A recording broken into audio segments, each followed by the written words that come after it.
Мониторинг вашего здоровья в реальном времени. Приложение для удобного использования и настройки всего функционала. Отслеживание качества вашего сна, притом спать в них нормально, удобно. Приятный дизайн, хорошие материалы, AMOLED-дисплей с 16,7 миллионами цветов и с возможностью использовать кучу интересных watchface'ов, а также подобрать с помощью искусственного интеллекта watchface под ваш образ. Более 100 режимов тренировок, водонепроницаемость 5 атмосфер, хорошая автономность, что для многих является большим преимуществом, автоопределение активности, которое у меня всегда работало на ура, даже при ходьбе. Ну а сейчас я расскажу вам про эти часы подробнее. Всем привет, вы на канале Польза.нет, меня зовут Саня, и здесь только быстрые обзоры и долгие стримы. И сегодня мы с вами, еще раз повторяюсь, будем обозревать Oppo Watch Free. Oppo Watch 2 уже на канале, Oppo Watch 1 были у меня год назад, и все это всегда дорого, все это всегда интересно, и для людей, у которых смартфоны Oppo must have, а для людей, которые интересуются техникой, это тоже важно. Почему? Потому что Oppo не последний бренд, это BBK. BBK во многих местах рулит и откусывает большой кусок рынка, во всяком случае в Китае. Здесь мы видим, что Oppo работает с iOS-системами, и по большому счету Bluetooth 5 версии ввергает меня в шок. Могли бы и 5.2 точка поставить. Но будем считать, что это все для экономии. Хотя $50, ну могли бы реально запихать сюда что-то посерьезнее, хотя бы для вида. В комплекте, разумеется, часы, разумеется, вот такой вот быстросъемный ремешок, притом он какой-то нестандартный. До этого у меня были другие. У часов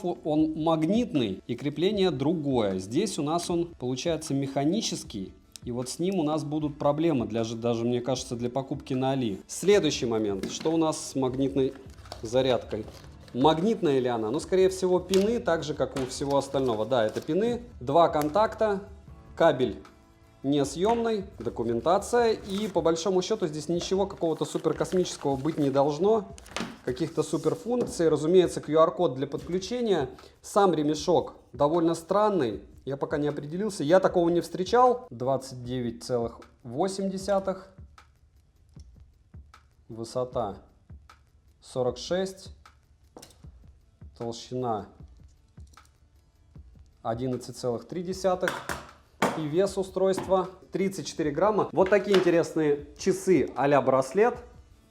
Будем смотреть. 7 роликов в неделю выгружаю, розыгрыши море, читаем описание, какие сейчас актуальны. Постоянно это 5 Mi Band 6 серии, разыгрывается за лайк, подписку и комментарий к любому видео. А сегодня я расскажу вам о смарт-часах Oppo Watch Free, хотя больше они похожи даже внешне на браслет, но все же это часы. Начнем. Поставляются данные часы только в двух вариантах расцветки, это черный и золотой. Как вы видите, у меня черный. Ремешок быстросъемный, выполнен из текстурированного силикона, напоминающего кожу. Притом мне он не особо сильно понравился, с другой стороны он меня не раздражал. Сам ремешок в ширину 19 мм, а в месте крепления 24 мм. Качество не порадовало, хотя при носке дискомфорта я не ощущал, как и во время сна. И смотрится на мужской руке это все дело хорошо, а на женскую руку подойдут в золотой расцветке, разумеется. Далее. Тыльная часть у самих часов выполнена из пластика, рамка из алюминия и с фронтальной части 2,5D стекло. На корпусе расположены два контакта для зарядки, датчики мониторинга здоровья и, по сути, больше ничего. Физической кнопки здесь нет, как и сенсорной. С фронтальной части нас встречает изогнутый дисплей AMOLED на 1,64 дюйма с разрешением 280 на 456 точек. Плотность пикселей 326 ppi, что для часов вполне достаточно. 100% широкая цветовая гамма DCI P3, на борту 6-ступенчатая регулировка яркости. При ярком освещении яркости хватает, но сама картинка четкая и контрастная, с насыщенными цветами. Плюс есть автояркости, работает она неплохо. Рамки вокруг экрана не самые маленькие, и подбородок есть средних размеров. По свайпам снизу вверх уведомления, сверху вниз панель быстрого доступа, слева направо меню, справа налево виджеты мониторинга здоровья. Летим дальше. Работает устройство с Android от 6 версии и выше, и с iOS-системами от 10 версии и новее. Bluetooth старенькой версии 5.0 и есть оповещение о разрыве соединения с устройством, но, к счастью, у меня часы не отваливались без причины и связь держали более чем стабильно. Из датчиков на борту 6-осевой датчик ускорения, гироскоп, пульсометр, датчик содержания кислорода в крови, датчик освещения. NFC в моей модели есть, но в России оно, разумеется, не работает, только если его программировать, так что ждем глобалочку. Напоминаю, что у меня китайские часы. Вибромоторчик настраиваемый, разбудить может, но топорный. По функционалу есть более 100 режимов тренировок, среди которых есть плавание. GPS встроенного, к сожалению, нет, карта строится с помощью GPS смартфона. Подключить наушники или нагрудный датчик возможности здесь нет. Ответить на звонок и разговаривать с часов нельзя, можно только сбросить. Уведомления приходят моментально, иконки приложения отображаются, но смайлики нет. Длинный текст прочитать возможно возможности нет, и отвечать на смс также нельзя, только удалить. Также есть на борту таймер, секундомер, будильник, погода, фонарик, плеер для переключения треков, проигрываемых на смартфоне. Внутрь часов ничего не загрузить. А также можно регулировать громкость. Голосовой помощник работает только с китайским языком.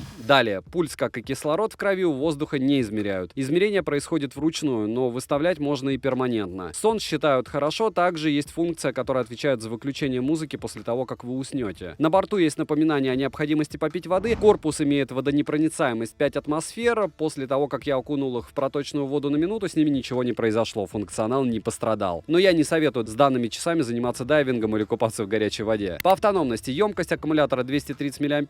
При минимальных настройках для мониторинга здоровья они проживут не более 10 дней. Если использовать их часто, то их хватит на 4 дня. У меня за 30 минут тренировки ушло всего 2% заряда, но опять же без GPS это неудивительно. Полный цикл зарядки занимает 1 час 6 минут, и производитель заявляет, что 5 минут зарядки хватит на целый день. Да, возможно, с минимальным использованием их и хватит, но с полным мониторингом здоровья и постоянным использованием их точно не хватит на сутки. Для использования часов нужно подключить их к приложению HealthUp Health. Доступно оно на Android и на iOS устройствах. В приложении есть 3 вкладки. Первая вкладка со всем мониторингом здоровья, вторая вкладка тренировки и последняя вкладка устройства, в которой показывается заряд аккумулятора в процентах. Далее магазин с watchface'ами, который установить практически невозможно, но есть возможность установить фото, а также сделать кастомизированный watchface. И вдобавок можно сгенерировать заставку, к примеру, под цвет вашей одежды. Далее различные настройки мониторинга здоровья и обновление прошивки. К слову, даже обновление уже прилетало, изменений, правда, к сожалению, нет никаких. Минусы: нет русского интерфейса, опять же, это не глобалка, нет встроенного GPS, вряд ли он появится, нет возможности отвечать на смс хотя бы заготовками, может быть, долетит все это дело, но не уверен. Нет встроенного микрофона и нет полноценного Always On Display. Хотя будить экран двойным тапом, поворотом запястья и всем остальным получается беспроблемно. Конечно, много минусов присутствует, но в сравнении с тем, что было на старте продаж с ними, сейчас у меня на руках более стабильный продукт, так как раньше с ними было очень много мороки по отзывам. Цена по ссылке в описании к видео в районе $79. Если промокоды посмотрите в моем телеграм-канале по ссылке в прикрепленном комментарии. На Али постоянно идет сейл. Я не знаю, он 3-недельный. Промики они выгружают стабильно. Каких-нибудь там 500 рублей от 5000 всегда можно найти. Я их, разумеется, туда выгружаю. Поэтому вдруг на момент вашего просмотра появятся скидки именно на ваши интересующие вас девайсы, или вы просто промики захотите использовать для чего-то, что вам надо купить на Алишке, приходите, берите. Резюмирую. Oppo Watch Free как умные часы неплохие. Их ценник по мне больше к $60. Материалы хорошая сборка, не совсем порадовала, как и ремешок. Странно без физической кнопки все это дело юзать, и по функционалу они довольно скромные. Но с другой стороны, с какими-нибудь купонами также и выйдет. Приложение не до конца стабильное, как и сервис с watchface'ами. Наполовину он не работает, но обновления прилетают, и проблемы устраняются, хоть и не в быстром темпе. За время моего использования прям сильного неудобства от них я не получил. Спать в них было удобно, если у вас какой-нибудь телефон Oppo, либо вы фанат бренда BBK, и вы видите какой-то великолепный ценник на эти часы, а это в районе $60, я считаю, что можно и попробовать. Почему бы нет, если вам доп. Функции из разряда GPS, подключения нагрудника и наушников не нужны. Хорошо эти часы выглядят. Смотрим на канале все новинки часов. Это Realme T1, Xiaomi 1S и много еще всего было. Плюс будет, скорее всего, Redmi Pro в ближайшие 2 дня. Подписываемся на канал, пишем, что еще купить для обзора. Девайсу мое скромное да. Добра и удачи вам, дорогие друзья.